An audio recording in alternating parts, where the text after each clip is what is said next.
School fee పెరిగింది, gas రేట్లు పెరిగాయి, ఫీజులు పెరిగాయి, హాస్పిటల్ బిల్లులు పెరిగాయి. మనకు అన్నం పెట్టే రైతు పంట పండించిన పంట రేటు మాత్రం అస్సలు ఇంకా పెరగలేదు.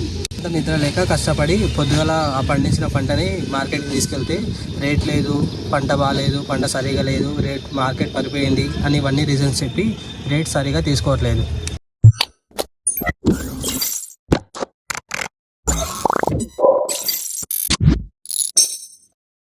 వాన పడ్డా నష్టపోయేది రైతే, ఎక్కువ ఎండ కొట్టినా నష్టపోయేది రైతే, ఎక్కువ పంట పండినా కూడా నష్టపోయేది రైతే. లాభం ఎవరికి? మధ్యలో కూర్చున్న దళారీలకు, రైతు శ్రమలతో కోట్లు సంపాదించే వ్యాపారులకు లాభం ఉంటుంది. మనం మాట్లాడబోయేది ఒక రైతు కథ కాదు, బ్రతికించి ప్రతి రైతు గుండె బాధ గురించి. రైతుని అన్నదాత అంటారు, కానీ నిజంగా మనం ఇస్తున్న గౌరవం అన్నదాతకి ఇదేనా? రైతు ఉదయం మార్నింగ్ 5 గంటలకే లేస్తాడు. వాన పడుతుందో తెలియదు, ఎండ పడుతుందో తెలియదు, ఏది లెక్క చేయకుండా అవన్నీ లెక్క చేయకుండా డైరెక్ట్ పొలంకి వెళ్తాడు. తెలిసింది ఒకటే ఏంటంటే ఉదయం లేవాలి, పంటకు వెళ్ళాలి, పంట పండించాలి. ఆ పొలం అతని జీవితం, ఆ పంట అతని ఆశ, అతని గౌరవం. కానీ పంట చేతికి వచ్చాక అసలైన నరకం మొదలవుతుంది. ఒక ఎకరం పొలం దున్నాలంటే ట్రాక్టర్ ఖర్చు, విత్తనాల ఖర్చు, మందుల ఖర్చు, కూలీల ఖర్చు. రేట్లు పెరిగాయి కానీ రైతు సంపద మాత్రం పెరగలేదు. ఒక రైతు టమాటా పండించాడు అనుకోండి, పండించిన ఆ టమాటాను రైతు 3 రూపాయలకు అమ్ముతాడు కిలోకి. కానీ అమ్మిన తర్వాత వ్యాపారులు దాన్ని 30 రూపాయలకు అమ్ముకుంటాడు. అక్కడ లాభం ఎవరు పొందినట్టు? రైతు కాదు కదా, మరి ఎవరు పొందినట్టు? దళారులు, ఇంకా తర్వాత వ్యాపారులు అండ్ గోదాంలో అమ్ముకున్న వాళ్ళు. కష్టపడి చెమట వచ్చి పని చేస్తాడు, కానీ లాభం ఎవరు పొందుతారంటే వ్యాపారులు అండ్ గోదాంలో ఉన్నవాళ్ళు. దళారుల మోసం. పంటను మార్కెట్ దగ్గరికి తీసుకెళ్తాడు. అక్కడ ఎదురవుతుంది అసలైన ఆట. అంటే ఏంటంటే అక్కడ తీసుకెళ్ళిన తర్వాత పంటకి అసలైన దిగుమతి రాక అతను ఎంతో కష్టపడి పంట పండిస్తాడు. కానీ మార్కెట్కి వెళ్ళిన తర్వాత జరిగేది ఏంటంటే రేట్లు సరిగా లేవు, మార్కెట్ పడిపోయింది అని ఏదో రీజన్ చెప్పేసి అక్కడ పండించిన పంటకి రేట్లు తక్కువ రేట్లో తీసుకుంటాడు. సగం రేటు అక్కడ తీసుకున్న వ్యాపారులు మాత్రమే దాన్ని తినేసి రైతును ముంచేస్తారు. తెలివితో అతను ఏం చేశారంటే 100 రూపాయల పెట్టని కేవలం 40 రూపాయలకు తీసుకోవడం వల్ల రైతు బీభత్సంగా మోసపోతాడు. చేసే పెద్ద మిస్టేక్ ఏంటంటే రైతు అవన్నీ ఆలోచించాడు. తక్కువకో ఎక్కువకో అమ్ముకోవాలి, నా ఫ్యామిలీని కాపాడుకోవాలి, పిల్లలకి ఫీజులు కట్టాలి అని చాలా ప్రాబ్లమ్స్ అన్నీ గుర్తుకొచ్చి ఆ టైంలో దాన్ని వెంటనే అమ్ముకొని మోసపోతాడు రైతు. తర్వాత అదే అమ్ముకున్న వ్యాపారుడు దాన్ని ఏం చేస్తారంటే 40 రూపాయలు తీసుకున్న దాన్ని బయట వ్యాపారులకు 100 రూపాయలకు అమ్ముకొని ఆ వ్యాపారుడు దానిపై లాభం పొందుతాడు. వ్యాపారం కాదు అసలు, రైతు రక్తాన్ని తాగుతున్నట్టు.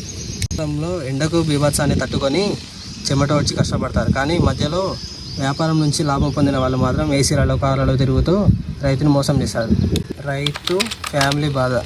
పూట భోజనం లేట్ అవుతుందని మనకు కోపం వస్తుంది, కానీ పంటను పండించిన రైతు ఎన్నో పూటలు భోజనం చేయకుండా తెల్లాళ్ళు కష్టపడుతూ ఆ పంట కోసమే నిరంతరం కష్టపడి పనిచేస్తూ ఉంటాడు. స్కూల్ ఫీజులు కట్టలేడు అండ్ తన కూతుర్లకి పెళ్లిళ్ళు చేయాలంటే కూడా చాలా ఆలోచిస్తాడు. అప్పుల పాలవుతాడు. అప్పులు, వడ్డీలు ఇవన్నీ కట్టలేక చివరికి అతను ఒక నిర్ణయం తీసుకుంటాడు.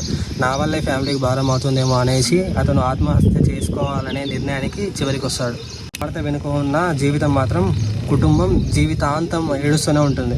తప్పు. మన సమాజం కూడా జీవితాంతం ఆలోచించినా కూడా ఒక రైతు ప్రాబ్లం ఏంటో అసలు ఎవ్వరు అర్థం చేసుకోలేరు. హీరోకి కోట్లలో ఫ్యాన్స్ ఉంటారు, కోట్లలో సపోర్ట్ ఉంటుంది, కానీ ఒక క్రికెటర్కి కోట్లలో ఫ్యాన్ పేజ్ ఉంటుంది అండ్ ఫుల్ సంపద ఉంటుంది. కానీ ఒక రైతు కష్టం అండ్ ఒక రైతుకు సంపాదించిన సంపద మాత్రం అసలుకి రాదు అండ్ ఎటువంటి సపోర్ట్ ఉండదు, లేదా గవర్నమెంట్ సపోర్ట్ కూడా ఎలాంటిది అనేది ఉండదు.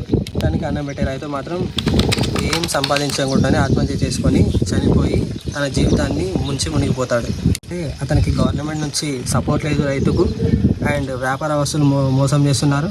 పండించిన పంటకి సరిగా లేక ఇవన్నీ తట్టుకోలేక రైతు చనిపోయి తన ఫ్యామిలీని తానే మోసం చేసుకున్నవాడు అవుతాడు. కానీ జరిగేది ఏంటంటే వ్యాపారులు, మధ్యస్థులు వీళ్ళందరూ రేట్స్ పడక ఏం చేయక అసలు పంట దిగుబడి సరిగా లేక అతన్ని మోసం చేస్తారు.